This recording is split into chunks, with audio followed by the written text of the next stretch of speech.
Oh, greetings, my magnificent ones. Sue Paulson here, your magnificence mentor, and we're back with another episode of Tea with Sue. The topic today is all about finding inner peace. Now, why this topic? Well, I confess, I was watching an animated movie last night that a friend recommended called Kung Fu Panda 2. Well, I'm kind of a fan of animated movies. Have you ever noticed, even though they're made for kids, the dialogue is made for adults? And if you're paying attention, you'll find all kinds of cool messages. So that's what Kung Fu Panda 2 was all about, was Poe's quest to find inner peace that his master was talking about. It was quite an adventure, let me tell you. Well, there was a very poignant piece in the movie that just summed up what this whole thing was all about. So I'll share that with you in a bit. So what isn't inner peace? Well, we have lots of mind chatter that goes on a continual basis. Some people call it the monkey mind, where our thoughts just roll from one thing to another, and sometimes they obsess about a particular thing, a happening or a circumstance or a situation, a relationship, whatever, that at some point just drives us to the wall, and we think, stop, stop, stop. And it's frustrating. Well, is it inner peace? No, it's the exact opposite of inner peace.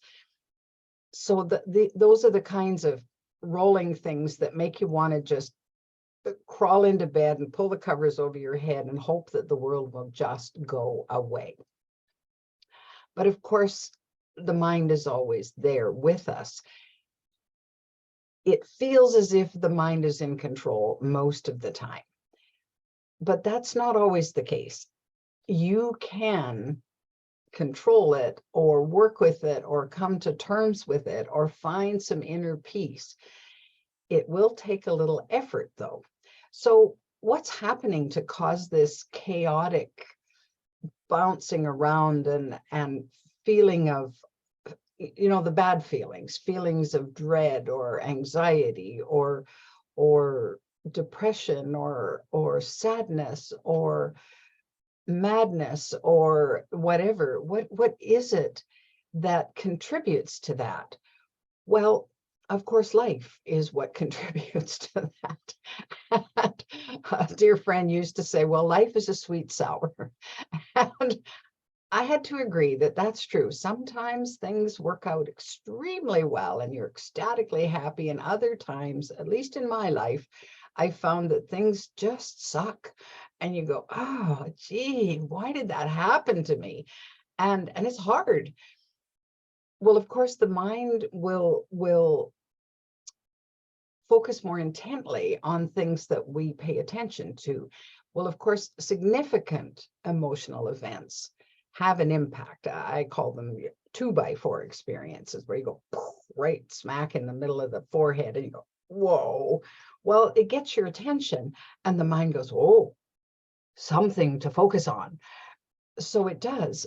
Well, of course, not only focusing on that issue, but then it's usually a trigger for anything else that bears any kind of resemblance to that it comes in and comes at us in a memory from out of our past. Oh yeah, well, this happened to me today, and I remember when that happened to me 25 years ago, and when I was just a kid, and on and on and on. And then we're right in this cycle of resentment and maybe wanting revenge for whatever it was that happened to us.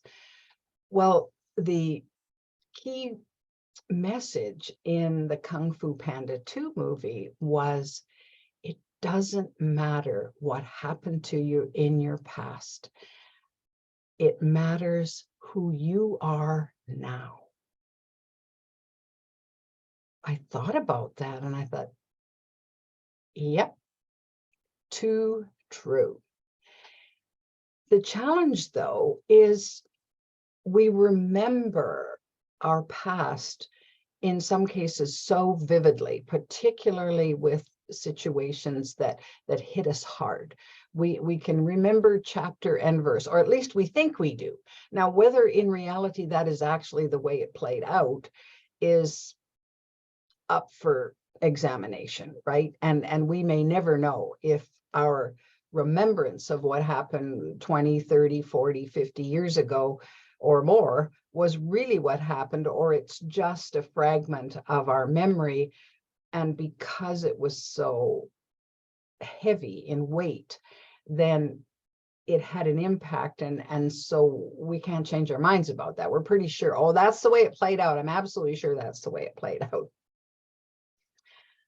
Fair enough. So, but what if that wasn't all there was to it? What if there was more to it? Well, of course, when things happen to us when we're younger, when we don't have a lot of experience in sorting it out, thinking it through, and dealing with whatever it is that hurt us or was traumatic or whatever,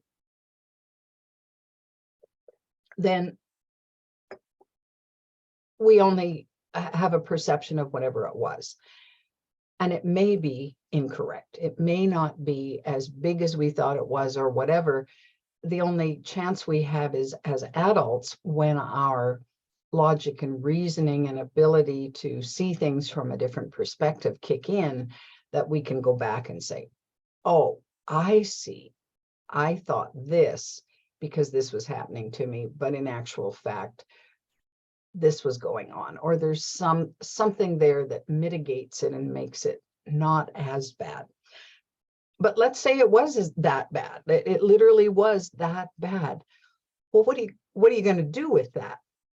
Well, maybe you, like me, I carried around all kinds of, excuse me, trash from my past, and as if it was a bag of precious jewels, when in fact it was a sack of coal. All right, I Grinched myself. So if you've ever watched The Grinch Who Stole Christmas, you know that the Grinch was filled with old hurts and resentments and things from out of his past that caused him to believe that Christmas was the problem, and that other people were the problem. And because of his experience, he was determined to get revenge for all that he had suffered.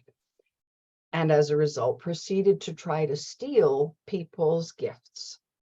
Well, of course, he discovered that you could take all the physical gifts you wanted and clean out people's houses, but the feeling of love that they still had inside their hearts, which we could call the Christmas spirit, or we could call spirit in general, remained and was bigger than that, was more than that. So let me say right here, right now, you are more than that. You are more than the sum total of your worries, your doubts, your fears, your guilt, your shame, your regrets, your resentments, your past hurts, your judgment. You're more than that. That is just happenstance. Those are a result of circumstances. That's called life. That's called living a life and having experiences. That's not who you are, though. That may have happened to you, but who you are is this magnificent being that has every ability to transcend all of that, to go beyond that and say, okay, that happened. It was what it was. And the question now is, do I continue to Grinch myself? Do I continue to take that sack of coal and on a daily basis or a moment by moment basis, I continue to feel bad because of all that happened to me, that I keep carrying that around and carrying that around and carrying that around? Does it mean you have issues that might need to be resolved?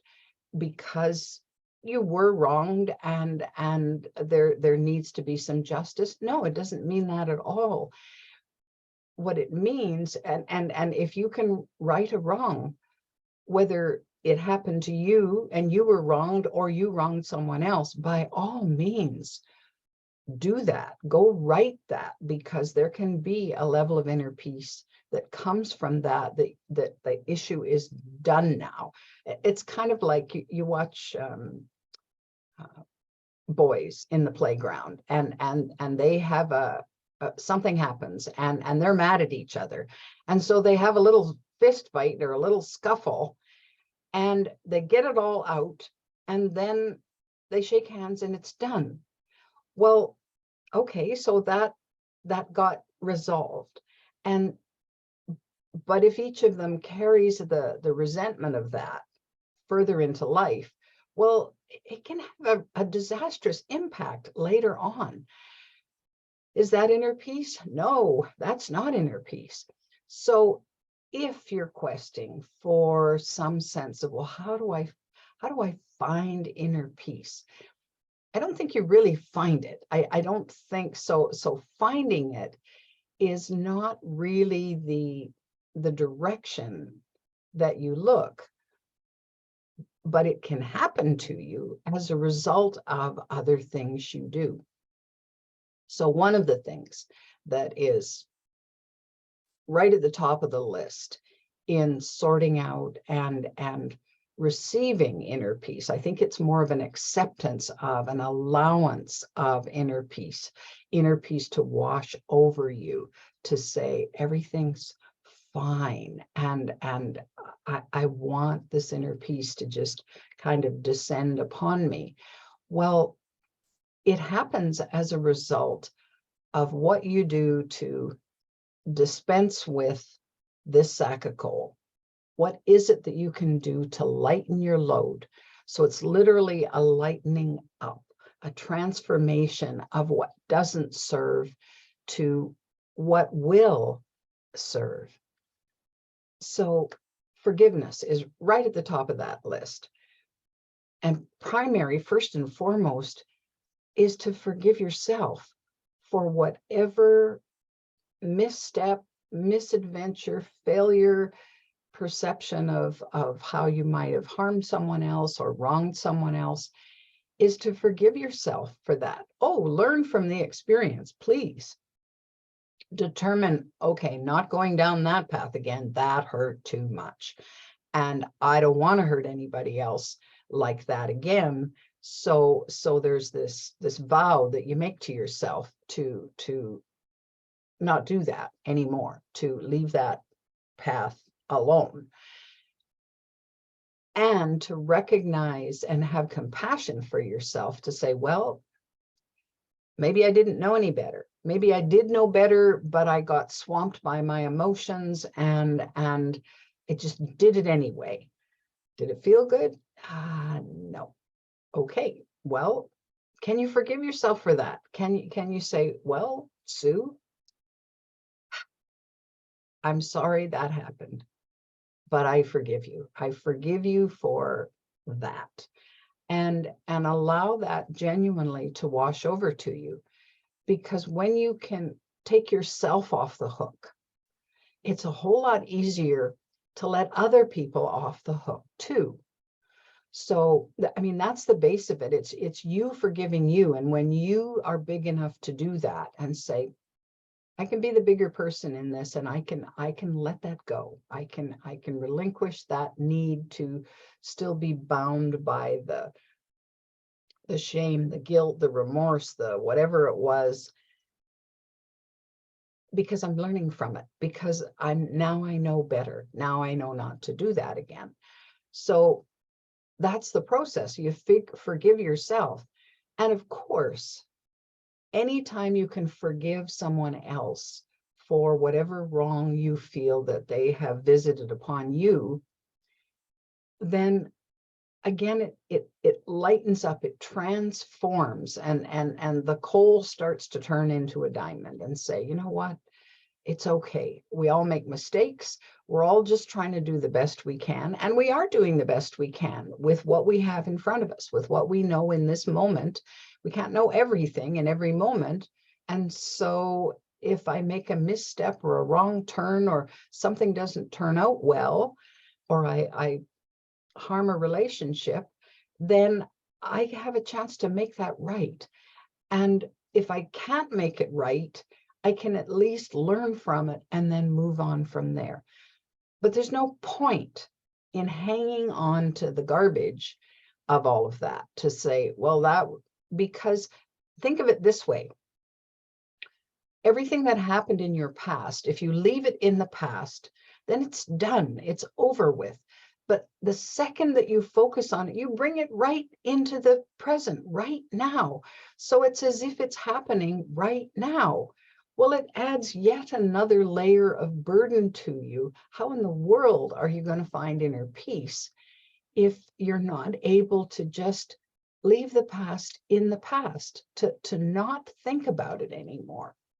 So forgiveness is a key piece of this. What's another thing you can do to attract inner peace into your life? Well, it's to do your best to quiet the mind, and there's a variety of ways that this can happen.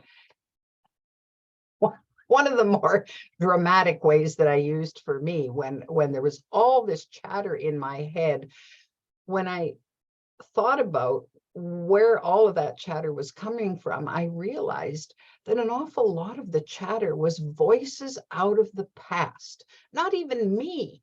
It was other voices, authority figures from my past who's, oh, you shouldn't do that. Oh, that's not good. Oh, well, now you better be worried about that. Oh, you got to be fearful about that. And so there's all of this bombardment coming at me, and I'm going, this isn't even me. This isn't even my stuff. So I just made a pact with myself that when these noises and these voices got loud, I'd say, quiet, or I'd just flat out say, shut up. I'm not listening to that. And I would focus on something else. Now it's hard it's hard to get stuff out of your head just by getting it out of your head, because then you've got a vacuum and supposedly nothing there. Well, life does not like a vacuum. So it's better to think of, well, what can I replace that with? What can I think about instead? So I'm saying, shut up, just be quiet. I don't want to hear that anymore. Go away. Well, what are you going to bring in instead? So I might bring in some bouncy dance music and focus on dancing. I might absorb myself in painting. I used to sew when I was much younger, and sewing would just put me in this space where I wasn't thinking about anything more than the seam that I was stitching, and keeping my finger away from the needle that was going up and down and going up and down. The idea of creating what I was creating. Do I have these two pieces put together correctly? So I was absorbed in the moment, and I got in the flow of sewing. So my mind was quiet because I was so absorbed in what I was doing. I was learning something, or I was producing something. So that was such a good way of filling my mind with something that brought me a sense of peace. So I guess the byproduct of doing that was a sense of peace. So today, because I don't sew that much anymore, then I've turned to art. So I paint and I draw, and I'm learning new techniques in that arena. Well, I find the same thing, that when I'm totally absorbed in looking at what I'm wanting to copy and getting it onto the page and choosing the colors and so on, that's all I'm thinking about. I'm not thinking about anything else. It's a very peaceful time. So that hour and a half that I'm absorbed in that, my mind is quiet, and I do have a sense of peace. So doing what you can do to just well, it's not really, well, I guess it's a distraction in a way to pull yourself out of this mindset and put yourself down into another one. So, I mean, there's lots of things that can distract us. TV can distract us and so on, but and that's fine. It has its place, but it's not the most effective way of having ongoing inner peace. The most effective way that I've found is to do what you can to quiet this mind. It takes some effort. I'm not going to say it doesn't take some work, because it does. It's that vigilant focus that, no, I'm not thinking about that. No, I've let that go. No, I've forgiven that. No, and because you want to pull the emotional strength out of it. You want that to dissipate. You want that negative emotion to just go away. Sometimes it goes away immediately. Sometimes it takes a while, depending on how deep and deeply embedded it is in your own psyche. But I think as you deal with it and you find that I don't feel so bad about that anymore, and well, that isn't having the same impact on me that it used to have. So there was a great movie called Jumping from Higher Spaces or something like that on Netflix that I watched. And this young woman was dealing with all kinds of fears. And a dear friend of hers had recommended that she write down everything she was afraid to do. And then systematically, one by one, she does it. And this caught her attention to the point where, for some reason, she got up the courage to start. She had lots of misstarts where she was going to participate in this art class. Well, until a friend came along and helped her get through the door, she only got to the front of the door and couldn't cross the threshold. But then the next time she could, and she found a seat. Then she couldn't draw because she's surrounded by people, and she's freaked out about them judging her or looking at her or whatever.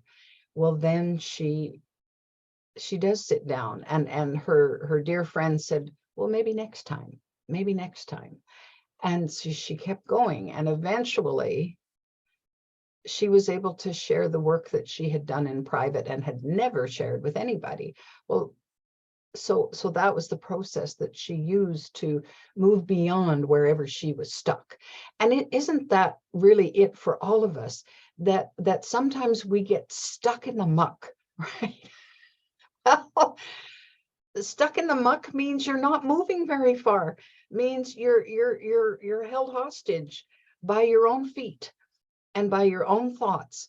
Well, freedom leads to inner peace. So at some point, it's important that you learn how to free yourself from whatever has you bound up.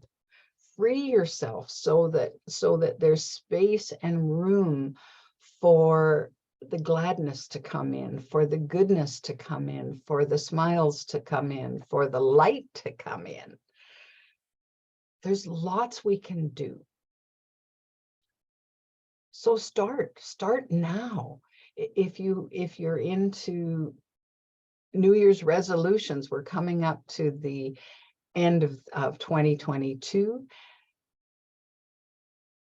If not now, when? A dear friend of mine used to say, if you're not going to do it now, when are you going to do it? Like, is now not the perfect time to think about this and say, I wonder if maybe it's time to have more inner peace in my life. Well, if you only had a teaspoon more now than you had 5 minutes ago, wouldn't that be better? So, and then a tablespoon, and then a quarter of a cup, and on till finally inner peace is there for you. And you realize that so much of what has already occurred no longer matters, especially the stuff that was hard. It no longer matters because you're a magnificent you, and you're more today in this moment than you were yesterday in that moment. So you're a different you. You've changed and you've grown. So it's time. It's time that we claim the things that we most want. I've heard people say over and over and over, especially at this time of year when everybody's frantically shopping and doing organizing for the holiday season. Oh, I just want a moment's peace. Well, put your lists aside and sit down, have a cup of tea,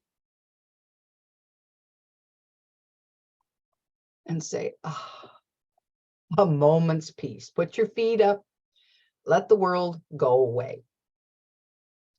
It's okay to say, not right now. Not right now. Eventually I'll get to that, and that. Not right now. This is me time. This is time for me to just chill out, or whatever the term comes to mind, and say, oh, take a breath. Breathing is a fine way. When you're just focused on your breathing, you're not focused on anything else, then you're feeling the air coming in and you're feeling the air going out, in and out, in and out. There's a reason why meditation and yoga and qigong, all of those kinds of practices, tai chi, all of them pull in and allow that sense of peace to come over you, because it's a calming thing. It calms you down. It gets you into a different state. That's very soothing. So that's, oh, and I suppose that would be another strategy, is what can you do to soothe yourself? What can you do that, I mean, they don't, that I guess our society would frown on soothers, right? To suck on. I think cigarettes were adult soothers, or are adult soothers. Well, oh, I just have to something to do to well, interestingly enough, that when people smoke, what do they do? Well, they inhale. Well, they take a breath. They take a deep breath, and maybe they haven't had a deep breath most of the day, and then they inhale. Now, I'm not a smoker. I've never been a smoker, so I don't know about the relief that you get from that, but I do know the relief that I get from taking a deep breath, where I just stop and say, okay, breathe. And then I breathe. Well, that extra oxygen to the brain can straighten out our thinking, can say, well, how bad is it really if I was all het up and worried about something? And you go, oh, well, actually, in the whole scheme of things, it's not that bad. Maybe I can just let that go. And then you do. Whew. I want inner peace for you. I want it for me. When I have it, oh, life feels better. You know you can do this. You are magnificent enough, and you deserve all the inner peace that is there available to you. And it's big. It's a lot. It's like there's an ocean of inner peace that's easily accessible. Will you need to work for it?